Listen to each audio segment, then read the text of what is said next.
Hello guys and gals, and welcome to another episode of Unique Items.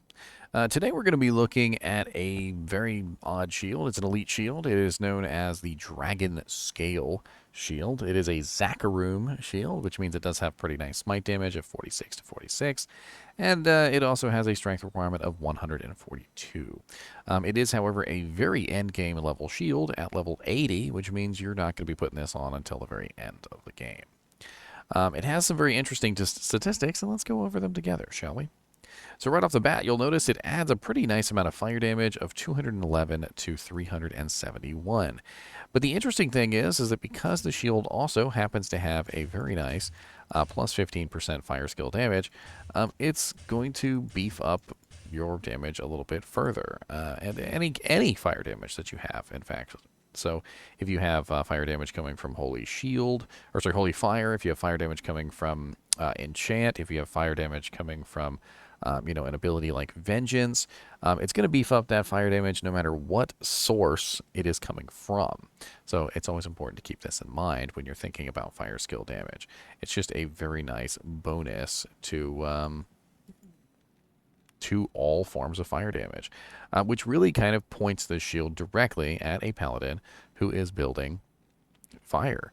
If you're building Holy Fire, if you're building any kind of fire build, this becomes a very interesting choice. It also gives you plus 10 to Hydra, which is kind of silly. And what I mean by silly is it literally lets you cast Hydra. Like, I'm not even joking. You can literally just cast it as a real spell. It's only level 10, and it does get affected by plus to skills because it is an O skill. So if you wanted to beef up the skill with plus to skills, you would have to do so with generic plus to skill equipment. For instance, if you take a look at it, it's level 11, and when I take off High Lord's Wrath, you'll notice it goes to level 10. However, if you look at other items, like for instance the Principal Armor, which gives plus 2 Paladin, if I take the Principal Armor off, it's still at level 11, because the Principal Armor is not giving me any pluses to the O skill. Generic plus to skill equipment has to be used for O skills, whereas more specific plus to skill equipment does not work in that regard. And Mr. NiNi really wants to get in my shirt, I see. It also has a very nice 200% enhanced defense, which does vary from 170 to 200%. The variable on that is really going to be just 523 to 582 defense. We also have a nice plus to strength on here, but it does vary by 10 points. It's 15 to 25, so 25 being the maximum. It's always nice to have plus strength on equipment. We also have a 5% bonus to maximum fire resistance, which of course is going to increase the maximum fire resistance that you're capable of. And then on top of that, it also gives you a fire absorption of 20%, which does vary from 10 to 20%. So we've got a lot of variables here. We have a variable on the defense, we have a variable on the strength bonus, and we also have another variable on the fire absorption. Now, if I was going to utilize this shield endgame, I would really want to look for that 20% fire absorb. An extra 10% fire absorb can come in really handy, especially if you farm council. Literally, this shield could make you pretty much invulnerable to council. Also, if you're doing the Ubers, you can actually keep this shield in your stash here, or your cube. And what you can do is you can utilize this if you get surrounded by the pit lords. Pit lords will just spam Inferno at you. And despite Inferno's absolutely terrible reputation in the, actual use category for a sorceress, when it's wielded by a monster, it tends to hurt a lot. Even if you have 95% resistances, even if you are in a place where you're generally not going to get hurt by fire damage, I have actually taken my 95% resistant paladin with a dwarf star into that area, and I got surrounded by pit lords because everybody was spawning them, but nobody was killing them, and I was just literally surrounded by a sea of pit lords, and they were all infernoing me, and my health was slowly draining away. And luck would have it, I had a Dragonscale shield in my stash, and I popped it on in place of my Herald of Zakarum, and just like that, I started to gain health instead of losing it, and so very, very nice. All in all, the Dragonscale shield is definitely a shield that is pointed more toward a fire paladin than anything else. The ethereal version has pretty nice defense at 873, and it has the ethereal status, though, which means it can eventually break. If you were going to use an ethereal Dragonscale shield, you would need a Zod rune, and that would make it indestructible.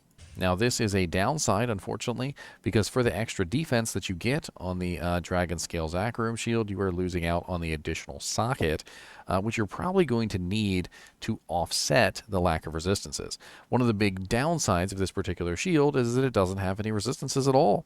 If you take a look at Herald of Zakarum has 50 all-res on it. You could also be using a Spirit Shield, which has, 80 all-res and 45 fire. There's a lot of choices out there as far as shields go, and a shield with no resistances on it is an oddity in the Diablo world. So you probably are going to want to put an rune in here if you do utilize it to get the extra 22 all-res. Just simply because with no resistances on it whatsoever, it can be a little bit of a downside. Where could you potentially find yourself a Dragonscale shield? Let's take a look on Silo's Pen, and we'll see what we can find out, shall we?